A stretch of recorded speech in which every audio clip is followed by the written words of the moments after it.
Alright guys, welcome back to the channel. Welcome if you're new. Thank you for taking time out of your day to check the video out. We have more PlayStation news, rumors, and leaks to go over and cover here today. So before we dive into these topics, do me a favor. If you end up enjoying the video or finding it informative, be sure to leave it a like. And if you are new here to the channel, please consider hitting that subscribe button as well. We're starting here with I don't know if I could call it a Bloodborne rumor, but just some Bloodborne related news that people are definitely paying attention to, considering the timing. So over on X, we have From Software news saying breaking: Bloodborne servers are undergoing maintenance on December 3rd, 2024, the same date that was hidden in a recent PlayStation trailer.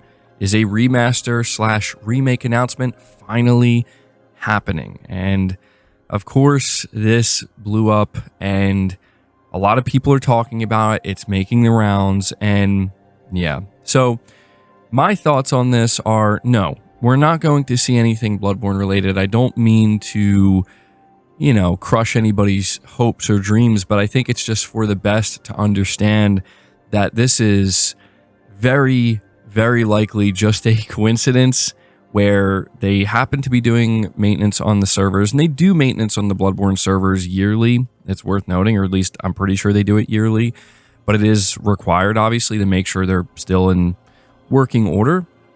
But I do think it's 100% a coincidence that this is happening on the same day as PlayStation's 30th anniversary. But at the same time, I can't fault anybody for seeing something like this and just wanting to believe that there's something more here, because you know what makes the whole situation just that much more interesting?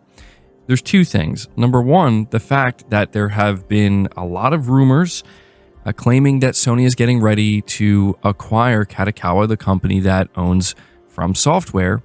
And on top of that, it was just announced that Shuhei Yoshida is going to be leaving PlayStation. And the reason why I'm mentioning that is because Shuhei Yoshida has a very strong connection with From Software. He's the one that has always announced all of the games that PlayStation has partnered with From Software for. He announced Bloodborne, he announced the Demon's Souls remake, and he always kind of talked about how these games have had a special place in his heart.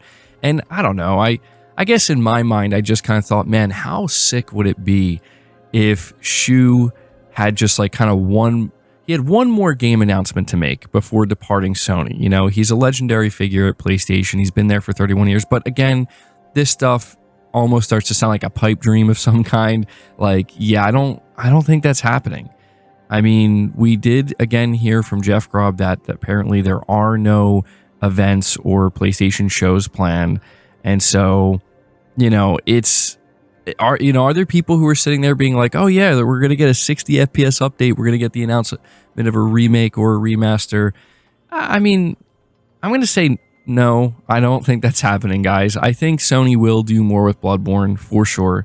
They're not dumb. They're aware of how much, people want this, but I think they're saving it, honestly, for next generation. I think they're just going to allow more time to go by. That's my realistic prediction when it comes to Bloodborne and Sony. And I just think that this is honestly a coincidence, but yeah, it's pretty funny, right? The timing of it. And, if something does happen, obviously I'll report it to you guys.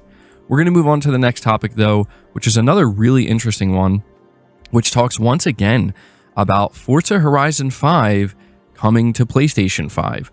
So being reported by Push Square, it says once again the rumor mill surrounding Xbox's multi-platform plans has spun back into action.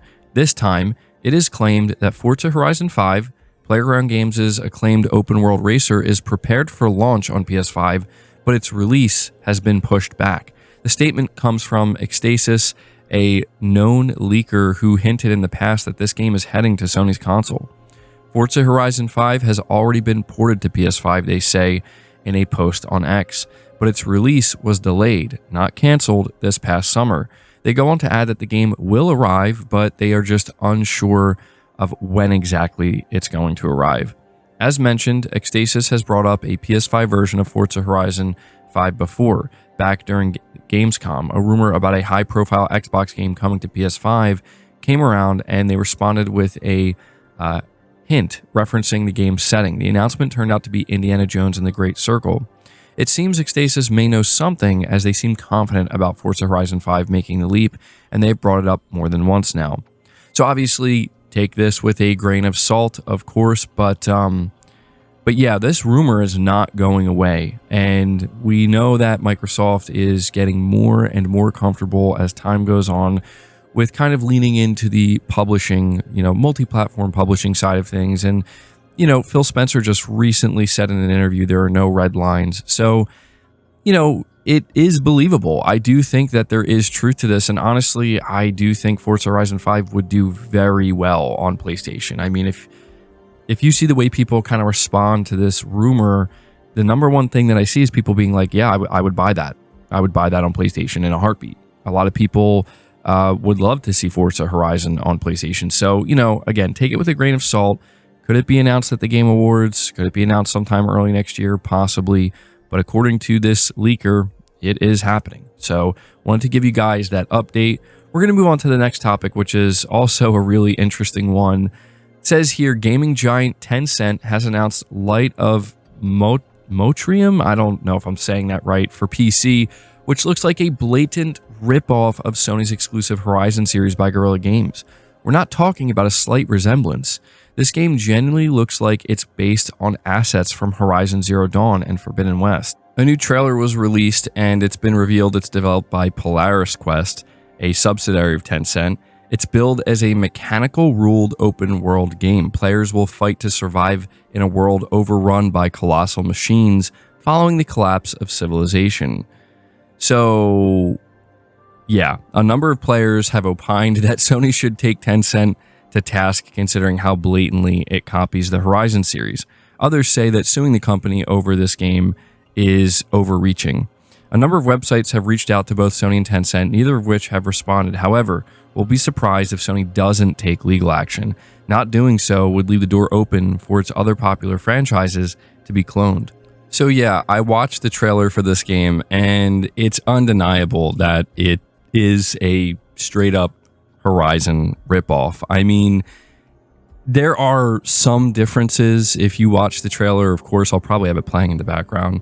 You can see that there are some differences, but generally speaking, this looks like it could be some kind of Horizon spinoff. That's how much it looks like Horizon. So is Sony going to do something? Honestly, I think, if I had to guess, I think they will. I think they are going to do something, because this is this is reminiscent of, I think, like the Pal World situation. If I didn't know any better, I would have thought this is a some kind of Horizon spinoff, another Horizon spinoff. But let me know what you think about that. We'll have to see if Sony ends up actually doing anything about this or not. But we're going to move on to the final topic here, which talks about Gran Turismo 7's PS5 Pro patch being reported by WCCF Tech. The Gran Turismo 7 implementation of the PlayStation 5 Pro PSSR upscaler is among the best we have seen to date. Despite some issues, this is what a new analysis revealed. Digital Foundry shared their analysis of the PS5 Pro patch of the latest entry in the series by Polyphony Digital, going over all of the enhancements, which includes full ray tracing support for both races and replays, PSSR implementation, an 8K mode, and a slew of PSVR 2 improvements.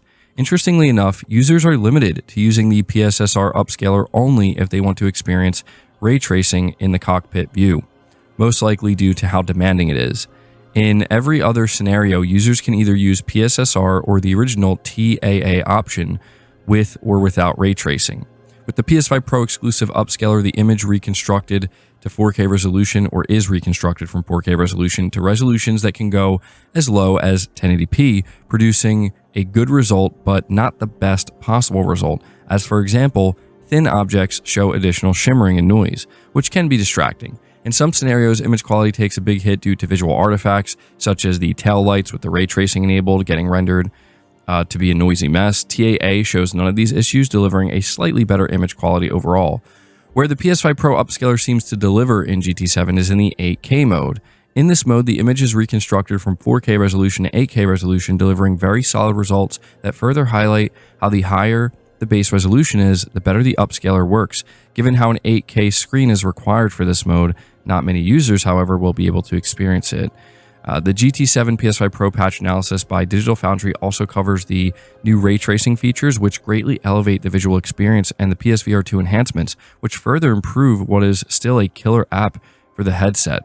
And so one of the things that's worth noting is Digital Foundry did also go on record saying that with this new PS5 Pro patch for GT7, it's basically like by far the best looking racing game like ever made.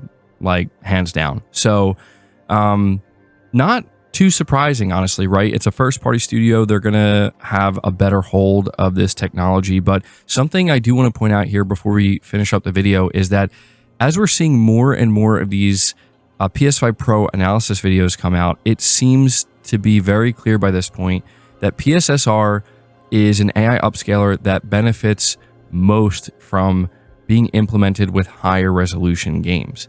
It's unclear if that's going to change as time goes on. I assume it will.